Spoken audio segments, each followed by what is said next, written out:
예수의 이름으로 여러분을 환영합니다. In the name of Jesus Christ, I welcome all of you. இயேசு கிறிஸ்துவின் நாமத்திலே நான் உங்கள் அனைவரையும் வரவேற்கின்றேன். 하나님의 은혜를 사모하여 성회에 참석하신 여러분 모두를 진심으로 환영합니다. I welcome all of you who are here longing for the word of God tonight. இங்கே வந்திருக்கின்ற நீங்கள் ஒருவரும் தேவனுடைய வார்த்தைக்காக தாகத்தோடு வந்திருக்கிறீர்கள் என்று அறிவேன். 라디오와 또 한국과 전 세계 인터넷을 통해 함께하는 분들께도 감사드리며 여러분 모두에게 하나님의 놀라운 축복이 임하기를 축원합니다. And I give thanks to all who are attending this prayer festival through live TV broadcasting, radio broadcasting, and internet web streaming in all over the world, including Korea. And may God bless all of you. தயவு செய்து உங்கள் ஒவ்வொருவரையும் ஆண்டவர் ஆசீர்வதிப்பார் என்ற விசுவாசத்தோடு நான் வந்திருக்கின்றேன். இன்டர்நெட் மூலமாக, அது மட்டுமல்ல தொலைக்காட்சியின் மூலமாக மற்றும் ஜெயண்ட் ஸ்கிரீன் பிரம்மாண்டமான திரையின் மூலமாக ஆங்காங்கு அமர்ந்து இந்த நிகழ்ச்சிகளை பார்த்து கொண்டிருக்கின்ற உங்கள் ஒவ்வொருவரையும் தேவன் தாமே ஆசீர்வதிப்பாராக.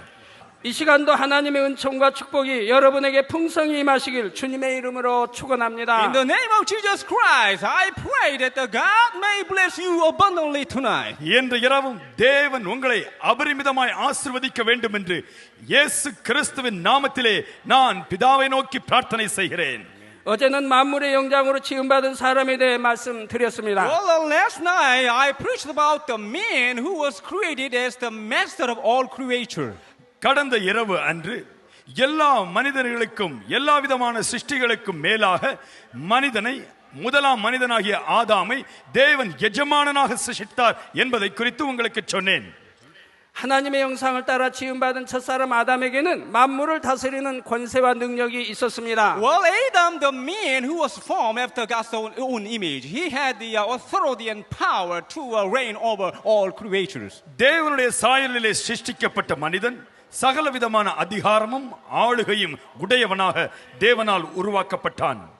에덴 동산에서 아무 부족함이 없는 풍요롭고 건강한 삶을 누렸지요. He had lived a abundant life without lacking anything in the Garden of Eden. Eden தோட்டத்திலே எந்த குறையும் இல்லாமல் பரிபூரண வாழ்க்கையை அவன் வாழ்ந்து வந்தான். 그런데 하나님의 말씀에 불순종하면서 인간에게는 죄가 들어오게 되었습니다. As he disobeyed God, the sin came into the man. தேவனுக்கு அவன் கீழ்ப்படியாமல் போன பொழுது பாவம் அவனுக்குள் வந்தது. 그때부터 아담과 그의 후손은 원수 마귀의 종이 되고 말았지요. Since that time, Adam and all his descendants became the slaves of enemy devil Satan. அந்த வேளையில் இருந்து ஆதாமும் அவனுடைய பின் சந்ததிகள் எல்லாரும் பாவத்தின் மூலமாக சாத்தானாகிய பிசாசுக்கு அடிமைகளாய் மாறிவிட்டார்கள்.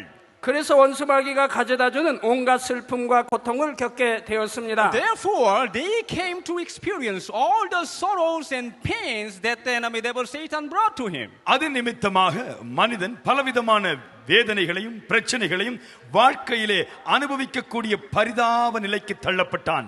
마침내는 지옥으로 갈 수밖에 없게 되었지요. Finally, they couldn't but fall into the hell. இறுதியாக பாவம் செய்கிற மனிதன் நரக தண்டனைக்கு தள்ளப்பட்டான். 그러나 사랑의 하나님께서는 우리 인생들이 지옥에 가도록 내버려 두지 않으셨습니다. But the loving God didn't let the man alone to fall into destruction, the hell. ஆனால் அன்பான தேவனோ தான் நேசித்த மனிதன் நரகத்திலே சென்று என்றென்று வேதனையை அனுபவிக்கும்படியாய் விட விரும்பவில்லை. 우리를 구원하시기 위해 구원의 길을 예비해 두셨지요. He prepared a way to save the mankind. மனுக்குலத்திற்கு நரக தண்டனையிலிருந்து தப்பித்துக் கொள்ள ஒரு வழியை தேவனே உண்டாக்கினார். 인류를 구원할 구세주로서 하나님의 아들 예수님을 이 땅에 보내주신 것입니다. He has sent Jesus Christ, his only begotten Son, to save the mankind on the earth. தன்னுடைய ஒரே பேரான திருக்குமாரனாகிய இயேசு கிறிஸ்துவை இந்த உலக மக்கள் அத்தனை பேரையும் ரட்சிக்கும்படியாக தேவன் இந்த உலகத்திற்குள் அனுப்பினார். 예수 그리스도로 말미암아 죄 사함 받고 구원받아 천국에 갈 수 있게 된 것이지요. Well, a man came to be saved through believing in Jesus Christ and enter into heavenly kingdom. இயேசு கிறிஸ்துவை ஒரு மனிதன் நம்பும் பொழுது அவனுடைய பாவங்கள் மன்னிக்கப்பட்டு பரலோக ராஜ்யத்திற்குள்ளே அவன் நுழையக்கூடிய பாக்கியம் கிடைக்கின்றது. 오늘 본문 사도행전 4장 12절에 보면 다른 이로서는 구원을 얻을 수 없나니 천하 인간의 구원을 얻을 만한 다른 이름을 우리에게 주신 일이 없음이니라 했습니다. Well, today's text, Acts chapter 4, verse 12 says, Salvation is found in no one else, for there is no other name under heaven given to men by which we must be saved. இன்றைய தினத்திலே அப்போஸ்தலர் அதிகாரம் 4ஆம் அதிகாரம் 12ஆம் வசனத்திலே சொல்லுகிறது, மனுஷர்கள் ரட்சிக்கப்படும்படியாக இயேசு கிறிஸ்துவின் நாமமே அன்றி வேறொரு நாமம் மனுக்குலத்திற்கு கொடுக்கப்படவே இல்லை. 우리를 죄에서 구원해 주실 분은 오직 예수 그리스도 한 분이십니다. Well, it is only Jesus Christ who can save us from the sin. இயேசு கிறிஸ்து மட்டுமே நம்முடைய பாவங்களிலிருந்து நம்மை ரட்சிக்க முடியும் என்று திருவசனம் ஆணித்தரமாய் சொல்லுகின்றது. 왜 그런 것일까요? Then why? ஏன்? 오직 예수님만이 우리의 구세주가 될 수 있는 모든 자격을 갖추셨기 때문입니다. That's because only Jesus is qualified to become the Savior. ஏனென்றால் இயேசு கிறிஸ்து மட்டுமே நமக்கு இரட்சகராய் இருப்பதற்குரிய பூரண தகுதிகளை உடையவராய் இருக்கின்றார். 오늘 말씀을 통해 여러분은 그 자격이 무엇인지를 듣게 될 것입니다. Through the message tonight, you're going to hear what the qualifications are. இன்று இரவு தேவனுடைய வார்த்தையை நான் உங்களுக்கு சொல்லும் பொழுது நமக்கு இரட்சகராய் இருப்பவருக்கு எப்படிப்பட்ட தகுதிகள் இருக்க வேண்டும் என்பதை குறித்து அறிந்து கொள்வீர்கள். 또한 예수 그리스도 이름으로 기도할 때, 기도 받을 때 많은 표적과 치료의 역사가 나타날 것입니다. And when you receive the prayer in the name of Jesus Christ, the wonderful miracles and signs and healings will be happened. இயேசு கிறிஸ்துவின் நாமத்திலே நீங்கள் பாவ மன்னிப்பை பெற்றுக்கொள்ளும் பொழுது உங்களுடைய வாழ்க்கையிலே தேவனுடைய சிருஷ்டிப்பின் வல்லமையினால் அற்புத சுகங்களும் அதிசயங்களும் நடக்கும். 예수 그리스도 이름으로 베풀어지는 이러한 표적들을 보고라도 여러분은 꼭 예수 그리스도를 믿으시기 바랍니다. I want all of you to believe in Jesus Christ just by looking at what's happening in the name of Jesus Christ. இயேசுவின் நாமத்திலே நடக்கக்கூடிய காரியங்களை கண்டு நீங்கள் ஒவ்வொருவரும் இயேசு கிறிஸ்துவை விசுவாசித்து அவருடைய ஆசீர்வாதங்களை பெற்றுக்கொள்ள வேண்டும் என்று விரும்புகின்றேன். 그래서 모두가 하나님의 자녀가 되시기 바랍니다. So that I want all of you to become the children of God. நீங்கள் ஒவ்வொருவரும் தேவனுடைய பிள்ளைகளாய் மாற வேண்டும் என்பதே என்னுடைய மகா பெரிய விருப்பமாயிருக்கின்றது. 그럴 때 구원의 축복을 받습니다. Then you will be blessed to be saved. நீங்கள் ரட்சிக்கப்படும் பொழுது ஆசீர்வாதத்தை பெற்றுக்கொள்கிறீர்கள். 건강의 축복도 부유함의 축복도 받습니다. Then you're going to be blessed to be healthy and to be rich. நீங்கள் ஆசீர்வாதத்தை இயேசுவினிடத்திலிருந்து பெறும் பொழுது சுகத்தையும் உங்களுடைய வாழ்க்கையிலே செழிப்பையும் பெற்றுக்கொள்கிறீர்கள். 마음의 소원도 응답받습니다. You are going to receive the desires of your heart. உங்கள் உள்ளத்தின் விருப்பங்களை தேவாதி தேவன் உங்களுக்கு அருளி செய்வார். 사랑하는 성도 여러분, 구세주란 인류를 구원한 사람을 가리킵니다. Dear congregation, the Savior means the one who has saved the mankind. அன்பான மக்களே, இரட்சகர் என்றால் யார்? மக்களை மீட்டெடுக்கிறவரே இரட்சகர். 예수님을 구세주라고 하는 이유는 예수님께서 인류를 죄에서 구원해 내셨기 때문입니다. The reason why we call Jesus the Savior is Jesus Christ has saved the mankind from the sin. இயேசு கிறிஸ்துவை இரட்சகர் என்று ஏன் அழைக்கின்றோம்? இயேசு கிறிஸ்து தான் மக்களை பாவத்திலிருந்து ரட்சித்து மீட்டெடுத்திருக்கின்றார்.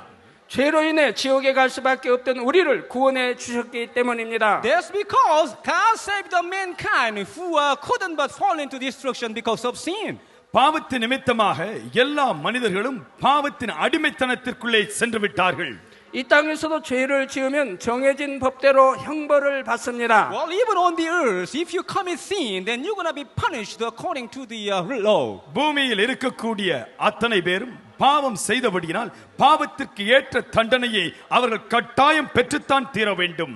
마찬가지로 영의 세계에서도 죄를 지으면 죄의 대가를 치러야 합니다. In the same way, when we commit the sin in the spiritual realm, we must be punished. It means that we pay the wages for the sin according to the spiritual law. பூமியிலே எத்தனையோ சட்டங்கள் இருக்கின்றன.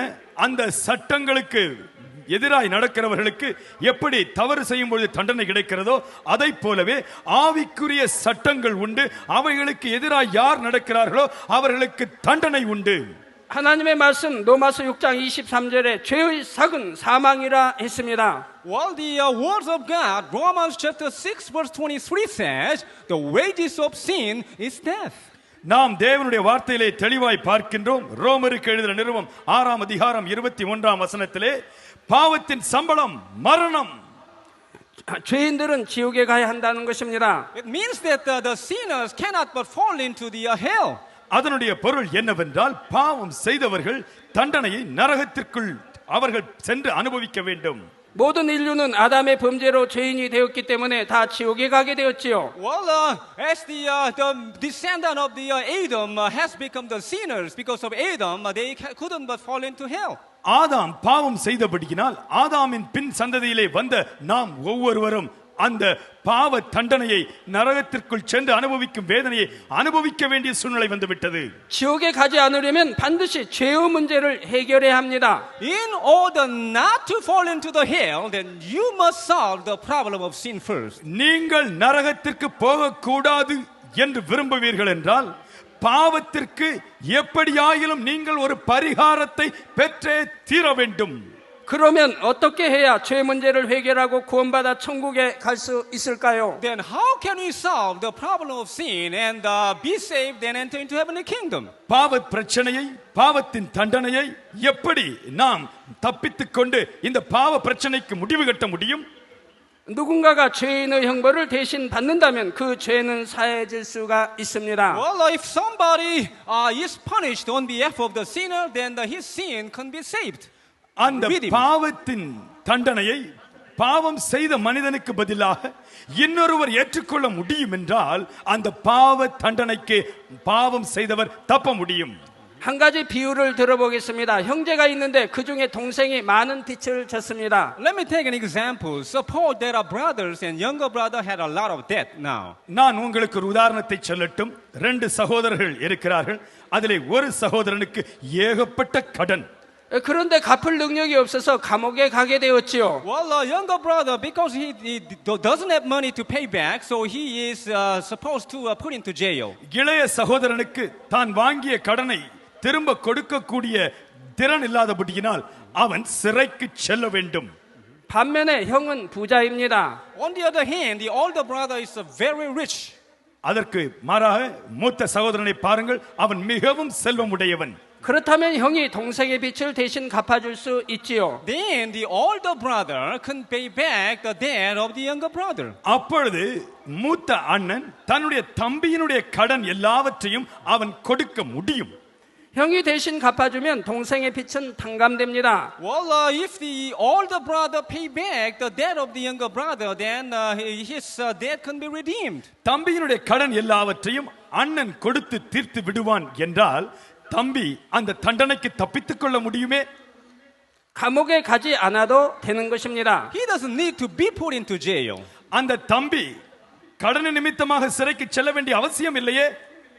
이처럼 누군가가 인류의 죄값을 대신 치러준다면 우리는 죄의 대가인 사망에 이르지 않게 됩니다. In the same way, if somebody pay back the wages of sin of the mankind, then we don't need to pay back the sin. இதைப் போலவே நம்முடைய பாவத்திற்கு ஏற்ற தண்டனையை இன்னொருவர் நமக்காக ஏற்றுக்கொள்ள முடியும் என்றால் நாம் அந்த தண்டனையை அனுபவிக்காமல் தப்பித்துக் கொள்ள முடியும். 이렇게 인류의 죄를 대신 져주는 사람이 있다면 그가 바로 우리의 구세주입니다. If there's somebody who can redeem the sin of the mankind, he is the very savior. மனுக்குலத்தின் பாவத்திலிருந்து யார் ஒருவர் மனுக்குலத்தை மீட்டெடுக்க முடியுமோ அவர்தான் உண்மையிலேயே மனிதர்களுக்கு இரட்சகர். 그런데 아무나 구세주가 될 수는 없습니다. Not everybody can make himself the savior. அப்பொழுது மட்டுமே இரட்சகராய் இருக்க முடியும். எல்லாரும் இஷ்டம் போல் நான் இரட்சகர் என்று சொல்லிக் கொள்ள முடியாது. 이곳 인도에도 인도의 법이 있습니다. Well, you have your own legal system, I mean law in India. இந்த இந்திய தேசத்திலே உங்களுக்கென்று சட்டங்கள் உண்டு.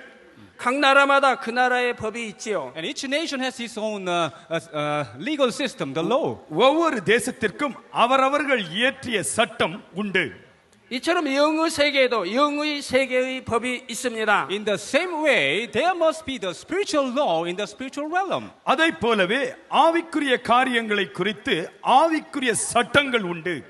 이 영계의 법에 의하면 구세주가 되려면 다음 네 가지 자격 조건을 모두 갖추어야 합니다. According to the spiritual law, the Savior must be qualified to be the Savior in 4 ways. ஆவிக்குரிய சட்டத்தின்படி ஒருவர் மனுக்குலத்திற்கு இரட்சகராய் இருக்க வேண்டுமென்றால் அவருக்கு 4 தகுதிகள் இருக்க வேண்டும். 그 첫 번째 조건은 사람이어야 합니다. The first condition to be the Savior is he must be a man. ஒருவர் இரட்சகராய் இருக்க வேண்டுமென்றால் அதற்குரிய முதலாவது தகுதி அந்த இரட்சகர் மனிதனாய் இருக்க வேண்டும்.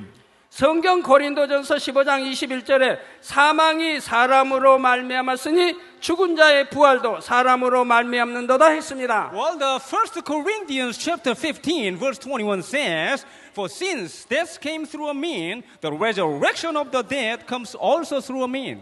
பரிசுத்த வேதாகமத்திலே திருவசனம் சொல்லுகிறது 1 கொரிந்தியர் 15ஆம் அதிகாரம் 21ஆம் வசனத்திலே மரணம் ஒரு மனிதனின் மூலமாக வந்தபடியினால் ஒரு மனிதனினுடைய உயிர்த்தெழுதலின் மூலமாகவே அந்த மரணத்திற்கு முடிவு கட்ட முடியும்.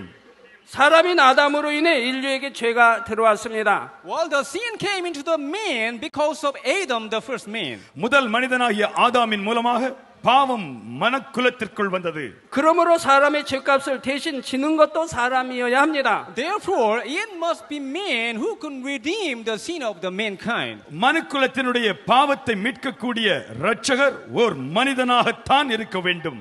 사람의 죄를 다른 존재가 져줄 수는 없습니다. 천사도 안 되고 짐승도 안 되지요. Well, nothing can redeem the sin of man, the angels or animals, no way. மனுக்குலத்தின் பாவத்திலிருந்து மனிதனை மீட்டெடுக்க தேவதூதர்கள் ஒன்றும் செய்ய முடியாது, மிருகங்களும் ஒன்றும் செய்ய முடியாது. 그렇다면 예수님은 사람이셨습니까? Then was Jesus a man? இயேசு கிறிஸ்து ஒரு மனிதனா? 성경 요한복음 1장 14절에 보면 예수님에 대해 말씀이 육신이 되어 우리 가운데 거하신다 했습니다. John chapter 1 verse 14 says, the word became flesh and made his dwelling among us. பரிசுத்த வேதாகமத்திலே யோவான் 1ஆம் அதிகாரம் 14ஆம் வசனம் சொல்லுகிறது, அந்த வார்த்தை மாம்சமாகி கிருபையினாலும் சத்தியத்தினாலும் நிறைந்தவராய் நமக்குள்ளே வாசம் பண்ணினார். 말씀이신 하나님께서 사람의 몸을 입고 오셨는데 이분이 바로 예수님이십니다. God the Word has become the flesh and came to the earth. He is the very Jesus. தேவன் அந்த வார்த்தை அவரே மாம்சத்திலே வெளிப்பட்டு இயேசு கிறிஸ்து என்ற பெயரிலே இந்த பூமிக்குள் வந்தார். 창조주의 아들이신 예수님께서 이 땅에 사람의 몸으로 태어나신 것입니다. Well, the Jesus, the Son of God, the Creator, was born in flesh on the earth. சிருஷ்டிகர்த்தராகிய தேவனுடைய குமாரனாகிய இயேசு கிறிஸ்து இந்த பூமியிலே மானிட சரீரத்தை தரித்தவராக அவதரித்தார். 그러므로 구세주가 되기 위한 첫 번째 조건을 만족시키셨습니다. Therefore, Jesus could meet the first condition to be the Savior. ஆகவே இரட்சகருக்கு என்ன தகுதி முதலாவது இருக்க வேண்டுமோ அந்த தகுதியை இயேசு கிறிஸ்து பெற்றிருக்கின்றார். 둘째로 인류를 죄에서 구원할 구세주는 아담의 후예가 아니어야 합니다. Secondly, in order to be the Savior who can redeem the sin of man, he must not be the descendant of Adam. இரண்டாவதாக மனுக்குலத்திற்கு இரட்சகராய் இருக்கும்படியான தகுதி பெற்ற ஒருவர் ஆதாமின் பின் சந்ததியாக இருக்கக்கூடாது. 아담의 후예는 모두가 죄인이기 때문입니다. That's because the descendant of Adam are all sinners. ஏனென்றால் ஆதாமின் பின் தலைமுறை அத்தனை பேரும் பாவத்தோடு இருக்கக்கூடியவர்கள். 자신도 죄인이면서 다른 사람의 죄를 대속해 줄 수는 없습니다. Sinners cannot redeem the sin of others. பாவம் உடைய ஒருவர் பாவம் செய்கின்ற மற்றவருக்கு பரிகாரத்தை செய்ய முடியாது. 그러면 왜 아담의 후예는 모두가 죄인입니까? Then why is it that the descendant of Adam are all sinners? ஏன் ஆதாமின் பின் சந்ததியார் அத்தனை பேரும் பாவிகள் என்று கருதப்படுகின்றார்கள்? 사람은 남자와 여자 안에 있는 생명의 신 정자와 난자의 결합에 의해 잉태됩니다. Well, the man is conceived by the seed of life of man and woman, the sperm and ovum. ஒரு குழந்தை கருத்தரிக்கும் பொழுது என்ன நடக்கிறது? ஆணினுடைய விந்தும் பெண்ணினுடைய கருவும் ஒன்றாய் இணையும் பொழுது ஒரு பிள்ளை கருத்தரிக்கின்றது. 이 생명의 씨 안에는 부모의 속성이 다 담겨 있습니다. The seed of life contains all the nature and characteristic of the parents. ஒரு பிள்ளையினுடைய கருவிலே இப்படி இணைப்பு ஏற்படும் பொழுது தகப்பனுடைய எல்லா விதமான குணங்களும் குணாதிசயங்களும் தன்மைகளும் அந்த பிள்ளைக்குள் அப்பொழுதே உருவாக ஆரம்பிக்கின்றது.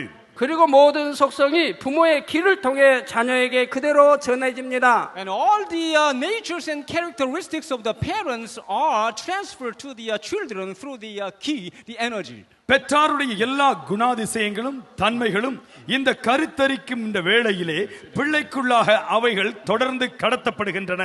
예를 들어 자녀들은 부모를 많이 닮습니다. Well, for example, the children look after the parents so much. பொதுவாக நாம் பார்க்கின்றோமே, பிள்ளைகள் எப்பொழுதும் பெற்றோரை போல அவர்கள் கவனித்து பார்க்கின்றார்கள் அல்லவா?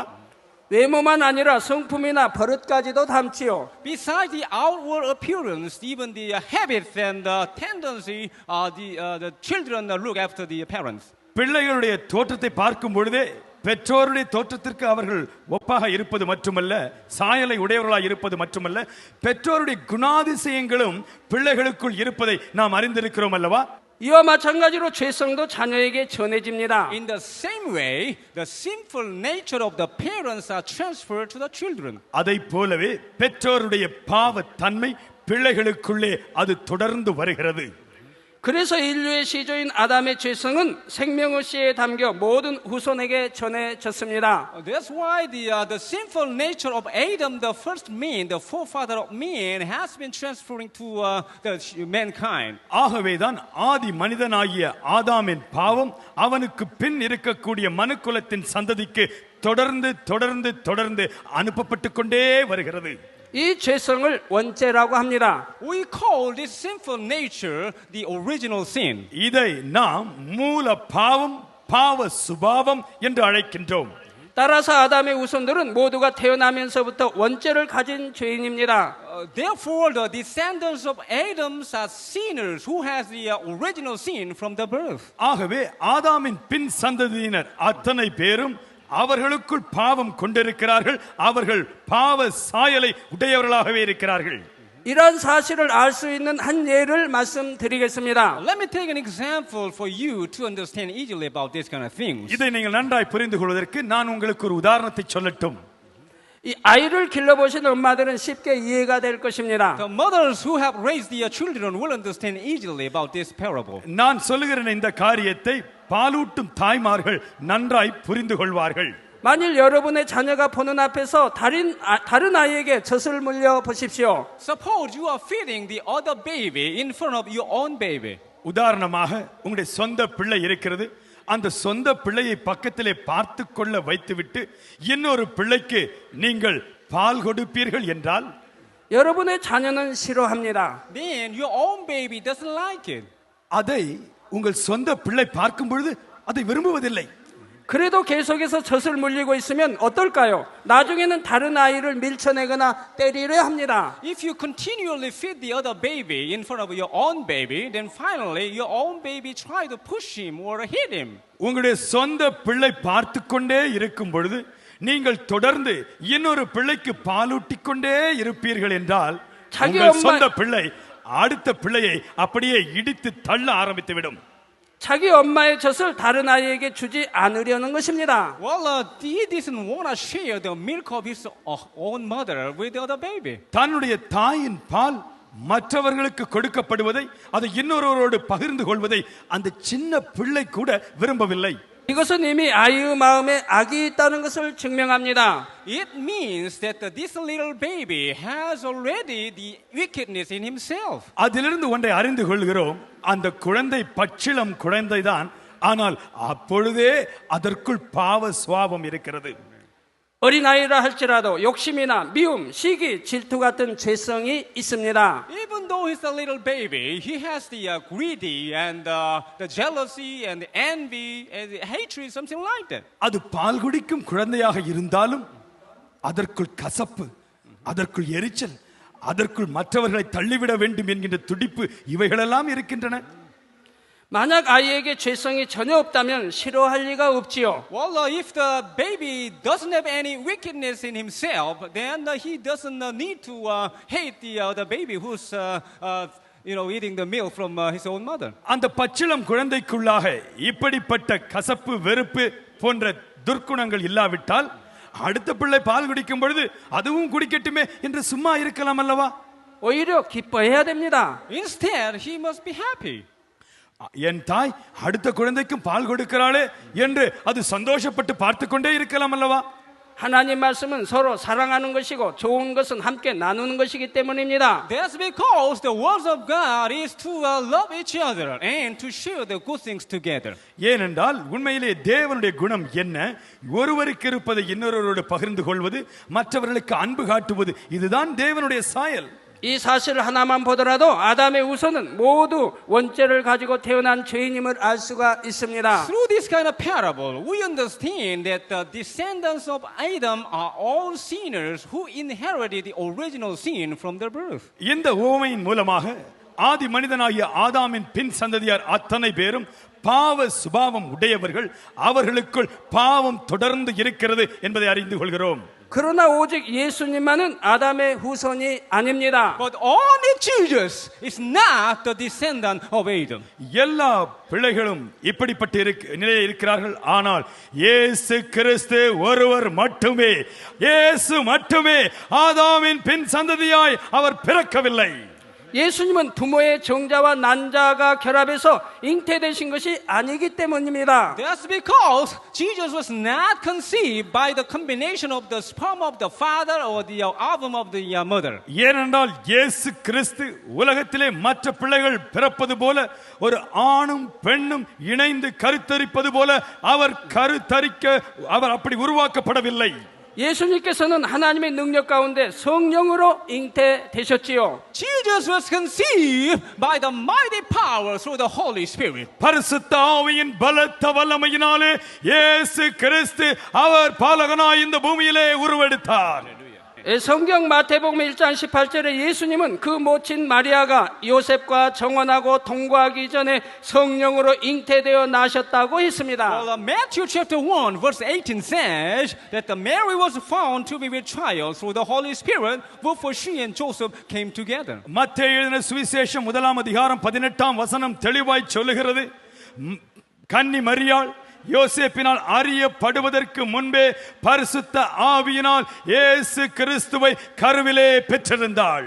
동정녀 마리아를 통해 태어나기는 하셨지만 단지 그 여인의 몸을 빌었을 뿐입니다. Even though Jesus was born through the Virgin Mary, but he just used the womb of the Virgin Mary. கன்னி மரியாள் கருத்தரித்தாலும் இயேசு கிறிஸ்து ஒரு தாயின் சரீரத்தை மட்டுமே பயன்படுத்தினார்.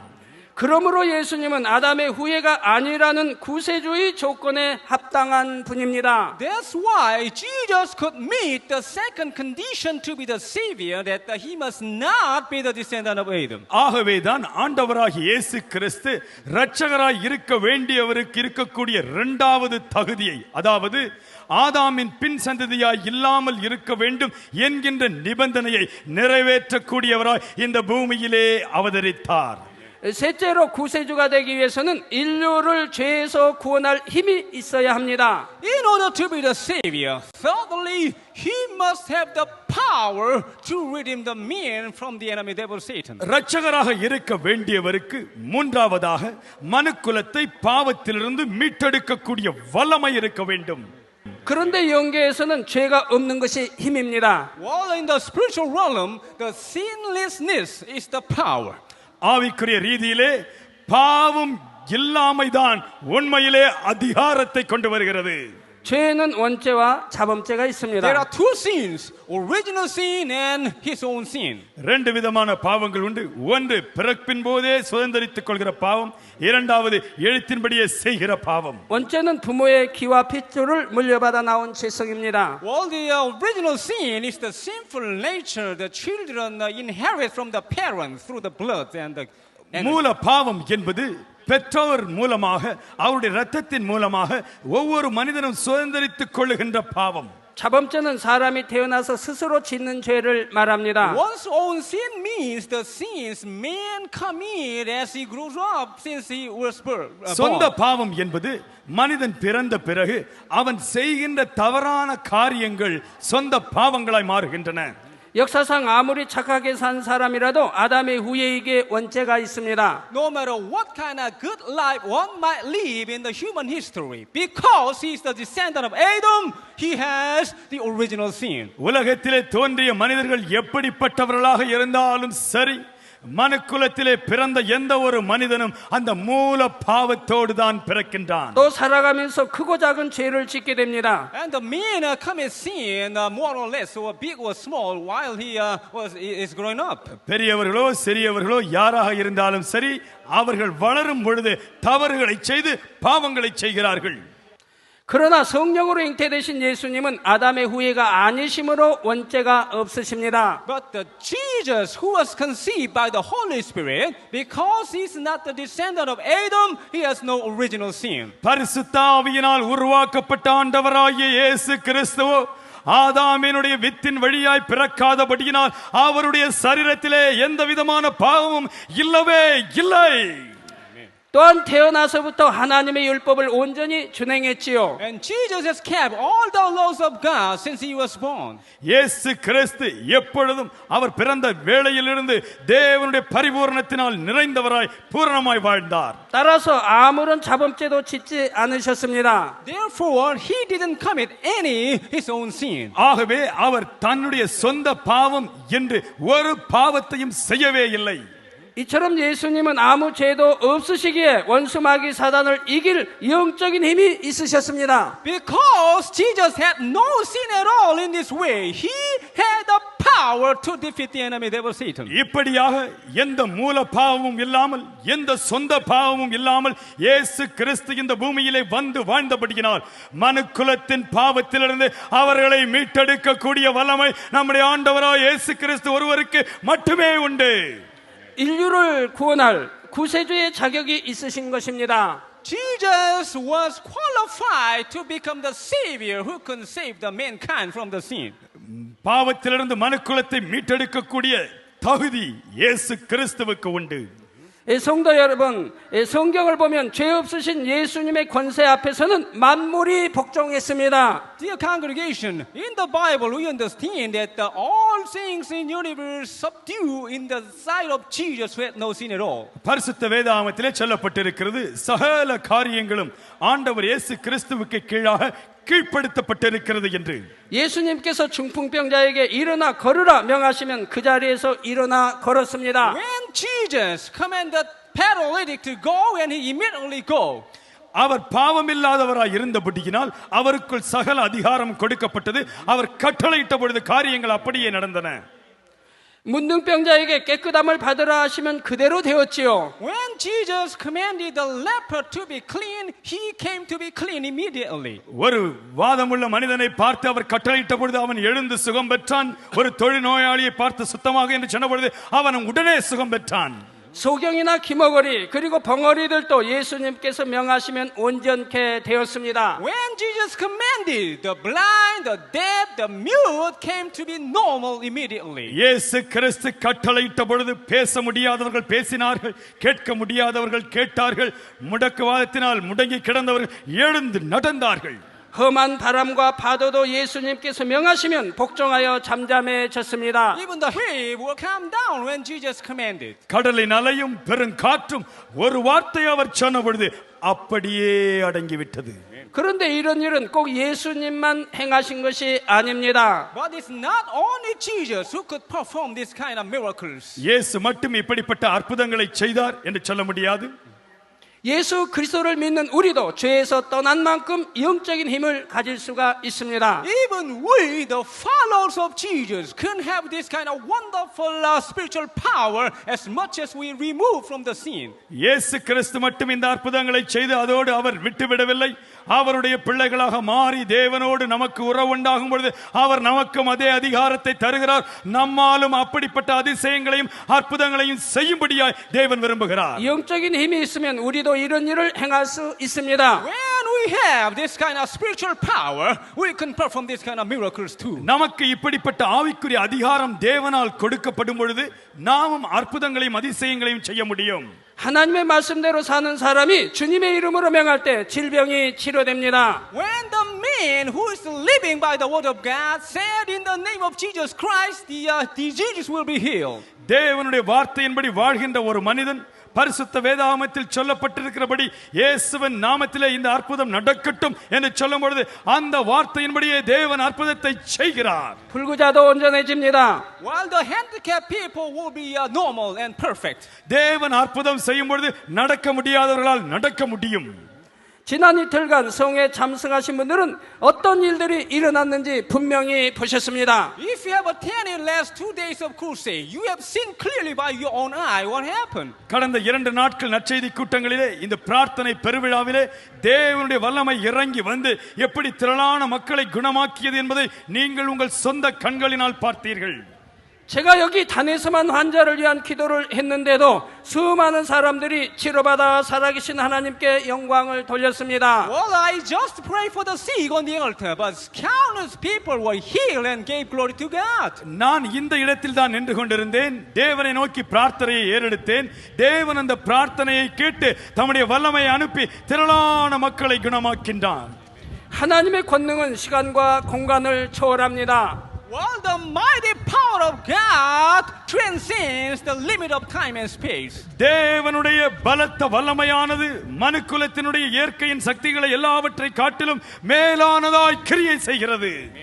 예를 들어 제가 한국에서 기도해도 바로 그 시간에 해외에 있는 환자들이 치료됩니다. For example, even I pray in Seoul, Korea. Lots of உதாரணமாக people in all over the world are healed at the same time. எங்களுடைய ஊராகிய தென் கொரியாவிலே எங்கள் சபையிலே தேவனை நோக்கி பிரார்த்தனை எடுத்த பொழுது தேவன் வல்லமை அனுப்பி அநேகரை சுகமாக்கினார் உடனடியாக. 한 번은 파키스탄의 신시아라는 한 소녀가 셀리악이라는 질병으로 위독한 상황이었습니다. Well, once a Pakistani little girl called Cynthia was suffering from celiac disease. நான் பாகிஸ்தானிலே பிரார்த்தனை பெருவிழாவை நடத்தி கொண்டிருந்த பொழுது சிந்தியா என்கின்ற ஒரு பெண்ணானவர் அவள் ஒரு கொடிய வியாதியினால் அவள் வேதனைப்பட்டுக் கொண்டிருந்தாள். 그런데 한국에 있던 신샤의 언니가 신샤의 사진을 가지고 저에게 왔지요. But the older sister of Cynthia, who was in Korea at that time, brought her photo to me. அவளுடைய உடலெல்லாம் சுருங்கி போய் எலும்புகள் எல்லாம் மிக மெலிந்து நோஞ்சானாக இருந்தால் அந்த பிள்ளையினுடைய படத்தை அந்த பெண்ணுடைய அக்காள் என்னிடத்திலே கொண்டு வந்தாள். 믿음으로 기도받기를 청하였습니다. She asked me to pray on the photo by faith. அந்த பெண்ணுடைய அக்காள் அந்த படத்தை என் கரத்திலே கொடுத்து ஜெபிக்கும்படியாக கேட்டுக்கொண்டாள். 저는 사진 위에 기도해 주었고 바로 그 순간 파키스탄에서는 놀라운 일이 일어났습니다. I just prayed, laying my hand on the photo of Cynthia, and something wonderful was happening in Pakistan at the same நான் time. அந்த போட்டோவின் மீது என் கைகளை வைத்து தேவனை நோக்கி ஜெபித்த பொழுது தேவன் அற்புதமான கிரியை செய்தார். 바로 깨끗하게 치료받은 것이지요. She was healed wonderfully. அற்புதமான தேவ வல்லமையினால் அவள் குணத்தை சுகத்தை பெற்றுக்கொண்டாள். 지금 텔레비전과 라디오 인터넷을 통해 함께 하시는 분들도 제가 기도해 드릴 때 믿음으로 받으시기 바랍니다. All those who are listening to the radio and watching the television and the internet all over the world, when I pray for you, just to receive the prayer by faith. ரேடியோவின் மூலமாக இன்டர்நெட்டின் மூலமாக தொலைக்காட்சியின் மூலமாக இந்த பிரார்த்தனை பெருவிழாவிலே பங்கேற்றுக் கொண்டிருக்கின்ற மக்களே, இந்த வேளையிலே நான் இங்கே பிரார்த்தனை ஏறெடுக்கும் பொழுது நீங்கள் எந்த இடத்தில் இருந்தாலும் தேவ வல்லமையினால் சுகத்தையும் ஆசீர்வாதத்தையும் பெற்றுக் கொள்வீர்கள். 마지막 네 번째로 인류를 구원할 구세주가 되기 위해서는 사랑이 있어야 합니다. In order to be the Savior, fourthly, finally, He must have the love. ஒருவர் இரட்சகராய் இருக்க வேண்டும் என்றால் அவருக்கு இருக்க வேண்டிய நான்காவது தகுதி அவருக்குள் அன்பு இருக்க வேண்டும். 구세주가 되기 위해서는 죄인들이 받아야 하는 사망이라는 형벌을 대신 받아야 합니다. In order to be the Savior, He must be punished the punishment of death on behalf of the sinners. இரட்சகராய் இருக்க வேண்டும் என்றால் பாவிகள் தங்கள் பாவத்திற்கு பெற வேண்டிய தண்டனையை அவர் தன் மீது ஏற்றுக்கொண்டு அவர் தண்டனையை அவர் மீது சுமக்க வேண்டும். 사랑이 없다면 이 형벌을 대신 받을 수가 없지요. Without love, it's impossible for Him to be punished the punishment of death. அன்பு இல்லாவிட்டால் மற்றவருடைய பாவத்திற்குரிய தண்டனையை தன் மீது சுமந்து கொள்வது என்பது முடியாத காரியம். 예수님께서는 죄인들의 죄를 대속하시기 위해 대신 나무 십자가에 달리셨고 피를 흘리고 죽으셨습니다. In order to redeem the sin of the sinners, Jesus was hung on the tree and died for them. பாவிகளுடைய பாவத்தை மன்னிக்கும்படியாக பாவ தண்டனையை ஏற்றுக்கொள்ளும்படியாக இயேசு சிலுவைக்கு சென்றார். 왜 나무에 달리셔야 했고 왜 피를 흘리셔야만 했을까요? Why is it that Jesus couldn't but hung on a wooden tree and shed the blood? இயேசு கிறிஸ்து ஏன் அந்த கோரை சிலுவை மரத்திலே அடிக்கப்பட்டார்? ஏன் அவர் ரத்தம் சிந்தினார்? 성경 갈라디아서 3장 13절에 보면 나무에 달린 자마다 저주 아래 있는 자라 했습니다. Colossians chapter 3 verse 13 says, cursed is everyone who is hung on a tree. பரிசுத்த வேதாகமம் சொல்லுகிறது, சபிக்கப்பட்டவன் எவனும் மரத்திலே தூக்கப்பட கடவன் என்று சொல்லப்பட்டிருக்கிறது. 예수님께서는 죄인들을 대신하여 저주를 받기 위해 나무 십자가에 달려 죽으신 것입니다. In order to be cursed on behalf of sinners, Jesus was hung on a tree. பாவிகளுடைய பாவம் சாபத்தை மக்கள் மீது கொண்டு வராதபடிக்கு எல்லா சாபங்களையும் இயேசு சிலுவையிலே ஏற்றுக்கொண்டார். 또한 히브리서 9장 22절에 보면 피 흘림이 없은즉 사함이 없느니라 했습니다. And Hebrews chapter 9 verse 22 says, without the shedding of blood there is no forgiveness. எபிரேயர் 9:22 பரிசுத்த வேதாகமம் சொல்லுகிறது, ரத்தம் சிந்துவதனால் அன்றி பாவ மன்னிப்பு உண்டாவதில்லை. 피 흘림을 통해 죄가 사해진다는 말씀입니다. Through the shedding the blood, the sin is forgiven. ரத்தம் சிந்தப்படுதலினால் பாவங்கள் மன்னிக்கப்படுகின்றன. 그러나 아무 피나 죄를 씻을 수 있는 것은 아닙니다. But not every blood can wash and cleanse the sin. ரத்தம் என்று சொன்னபடியினால் எல்லா ரத்தமும் பாவ மன்னிப்பை உண்டாக்க முடியாது. 어떠한 죄도 없는 깨끗한 피라야 합니다. It must be the pure blood which has no sin at all. பாவம் இல்லாத பரிசுத்த ரத்தம் மட்டுமே மற்றவருடைய பாவத்தை அவர்களுக்கு மன்னிக்க முடியும். 오직 예수님의 피만이 죄 없는 깨끗한 피이지요. Only the blood of Jesus was pure, which has no sin at all. இயேசு கிறிஸ்துவின் ரத்தம் மட்டுமே பரிசுத்த ரத்தம், அதிலே பாவம் என்பது சற்று கூட இல்லை. 그래서 예수님께서는 우리를 저주에서 속량하기 위해 모든 피를 다 흘리고 돌아가신 것입니다. That's why Jesus died, shedding the blood to redeem the sin of ours. இயேசு கிறிஸ்து அங்கே சிலுவையிலே ரத்தம் சிந்தி நமக்காக மரித்தார். அந்த ரத்தம் பரிசுத்தமானது. பாடுபட்ட இயேசுவின் ரத்தத்தையும் அவருடைய பாடுகளையும் கேட்டுக்கொண்டிருக்கிற நாம் அமைதியாக இருந்து தொடர்ந்து தேவனுடைய வார்த்தையை கவனிப்போம். 이처럼 자신의 생명을 온전히 희생하시기까지 우리를 사랑해 주신 것입니다. Likewise, Jesus has loved us to the point of sacrificing his life to us. ஆண்டவராகிய இயேசு கிறிஸ்து நமக்கு பாவ பரிகாரமாய் மாறும்படியாக கல்வாரி சிலுவையிலே ரத்தம் சிந்தி மரித்தார். 사랑하는 성도 여러분, 지금까지 우리는 구세주가 되기 위한 네 가지 자격 조건을 살펴보았습니다. Dear congregation, அன்பான மக்களே, we have reviewed the 4 qualifications to be the Savior. ஒரு இரட்சகருக்கு இருக்க வேண்டிய 4 தகுதிகளை குறித்து நாங்கள் உங்களுக்கு இதுவரையிலும் சொன்னோம். 사람이어야 합니다. He must be the man. முதலாவது இரட்சகர் மனிதனாய் இருக்க வேண்டும். 아담의 후예가 아니어야 합니다. He must not be the descendant of Adam. இரண்டாவதாக இரட்சகர் ஆதாமின் பின் சந்ததியாய் இருக்க கூடாது. 죄가 없으므로 영적인 힘이 있어야 합니다. And he must have the spiritual power without any sin. மூன்றாவதாக இரட்சகருக்கு சாத்தான் மீது ஆவிக்குரிய அதிகாரம் இருக்க வேண்டும். 죄인을 위해 대신 죽으실 수 있는 사랑이 있어야 합니다. And he must have love to die for sinners. நான்காவதாக பாவத்திற்கு பரிகாரமாக அவர் ரத்தம் சிந்த வேண்டும். 창세일에 이러한 네 가지 조건에 합당한 사람은 오직 예수님 한 분밖에 없습니다. Since the creation of the world, only Jesus could meet these 4 qualifications to be the Savior. உலக சிருஷ்டிப்பின் தோற்றத்திற்கு முன்பதாகவே இந்த 4 தகுதிகளையும் உடைய ஒருவரையாக இயேசு கிறிஸ்து முன் குறிக்கப்பட்டிருந்தார். 창세기 3장 14절에 보면 하나님께서 아담으로 범죄케 한 뱀에게 저주를 내리셨습니다. Well, the Genesis chapter 3 verse 14, God cursed the snake which tempted Adam to make sin. பரிசுத்த வேதாகமத்திலே சொல்லுகிறது, சாத்தான் பாம்பின் ரூபத்திலே வந்து மனிதனை வஞ்சித்தபடியினால் தேவன் அந்த பாம்பை சபித்தார். 배로 다니고 정신대로 흙을 먹으라 하셨지요. You will crawl on your belly and you will dust for all your life. பாம்பை பார்த்து சொன்னார், நீ உன் வயிற்றால் ஊர்ந்து சென்று மண்ணை தின்பாய் என்று சொன்னார். 여러분 뱀이 흙 먹는 것을 보셨습니까? Have you ever seen that snake eat dust? எங்காயிலும் பாம்பு மண் தின்றதை பார்த்திருக்கிறீர்களா? 그러면 뱀이 흙을 먹는다는 의미는 무엇일까요? Then what does it mean that the snake eat dust? அப்படி என்றால் ஆரம்பத்திலே சபிக்கப்பட்ட பொழுது பாம்பு மண்ணை தின்னும் என்று சொல்லப்பட்டதே அதனுடைய பொருள் என்ன? 이는 영적으로 뱀 곧 원수마귀 사단이 흙으로 지음받은 사람 중에서 죄 가운데 사는 사람을 먹는다는 의미입니다. Spiritually speaking, the snake, the enemy devil Satan, is the man who is formed of the dust among the men who is committing sin. ஆவிக்குரிய முறையிலே இந்த பாம்பு என்பது எதை காட்டுகிறது என்றால் பாவம் செய்த மனிதனை சாத்தான் விழுங்கி போடுவதை காட்டுகிறது. 그래서 원수마귀 사단은 죄 가운데 사는 사람에게 시험과 환난을 가져다 줍니다. That's why the enemy devil Satan bring the disasters and the troubles to people who are committing sin, who are living in the sin. பாவம் செய்கிற மனிதர்களை, பாவ உலகத்திலே வாழ்கிற மனிதர்களை அழிக்கும்படியாகத்தான் பொல்லாத கொடிய சாத்தானாகிய பிசாசு எத்தனையோ போராட்டங்களை கொண்டு வருகின்றான். 갖가지 재앙과 어려움을 가져다 주지요. Well, it brings lots of different kinds of disasters and accidents, etc. வித்தியாசப்பட்ட பேரழிவுகளையும் இயற்கையின் சீற்றங்களையும் சாத்தான் மனுக்குலத்துக்கு விரோதமாய் கொண்டு வருகிறான். 그러나 하나님께서는 이러한 원수마귀로부터 인류를 구원하시기 위해 구원의 도를 예비해 두셨습니다. But God prepared the way of salvation to redeem the men from enemy devil Satan. 바로 예수 பிசாசினுடைய அடிமைத்தனத்திலிருந்து மீட்டெடுக்கும்படியாக தேவன் ஒரு வழியை இயேசு கிறிஸ்துவின் மூலமாய் நமக்கு உண்டாக்கி இருக்கின்றார்.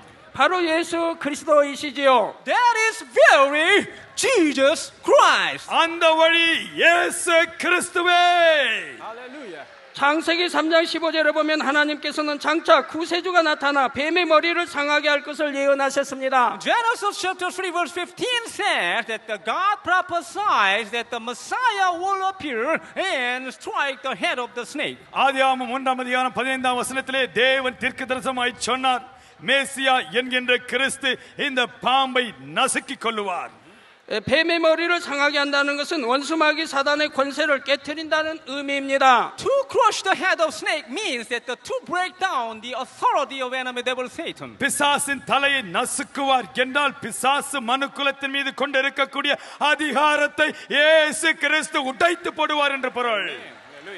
그래서 원수마귀 사단은 악한 사람들을 사주하여 이 땅에 구세주로 오신 예수님을 죽인 것입니다. That's why enemy devil Satan instigated the wicked people to kill the baby Jesus who has come to the earth. ஆகவேதான் 2002 ஆண்டுகளுக்கு முன்பு இயேசு இந்த பூமிக்கு வந்த பொழுது எப்படியாகிலும் ஆரம்பத்திலேயே அவரை கொன்றுவிட வேண்டும் என்று பிசாசு மிகவும் துடித்தான். 원수마귀 사단은 오히려 자기 무덤을 받습니다. Instead, enemy devil Satan just dug his own grave. உண்மையால் பார்ப்போம் என்றால் அந்த பிசாசு இயேசுவை கொன்றதின் மூலமாக அவன் தன்னையே அழித்துக் கொண்டான். 영계의 무슨 말일까요? 영계의 법에는 죄의 삭은 사망이라 했습니다. What does it mean? The spiritual law says the wages of sin is death. பாவத்தின் சம்பளம் மரணம் என்ற ஆவிக்குரிய சட்டம் சொல்லுகிறதே, அதனுடைய உண்மையான பொருள் என்ன? 죄가 있을 때만이 사망의 형벌을 받는다는 말입니다. Well, the man is going to be punished the punishment of death when he has the sin. Only when he has the sin. பாவத்தின் சம்பளம் மரணம் என்று சொல்லப்பட்டிருக்கிறது. பாவம் செய்கிற ஒவ்வொரு மனிதனும் அவன் தண்டனையை பெற்றுக் கொள்கிறான்.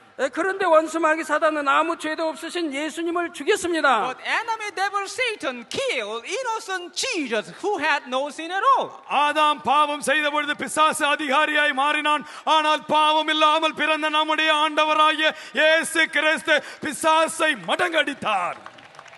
하나님의 법인 영계의 법을 어긴 것이지요. It means the enemy devil Satan violated the spiritual law. உண்மையாகவே நாம் என்ன பார்க்கின்றோம்? அந்த ஆவிக்குரிய சட்டத்தின்படியாக பிசாசு முற்றிலுமாய் தோற்கடிக்கப்பட்டான். 그래서 원수마귀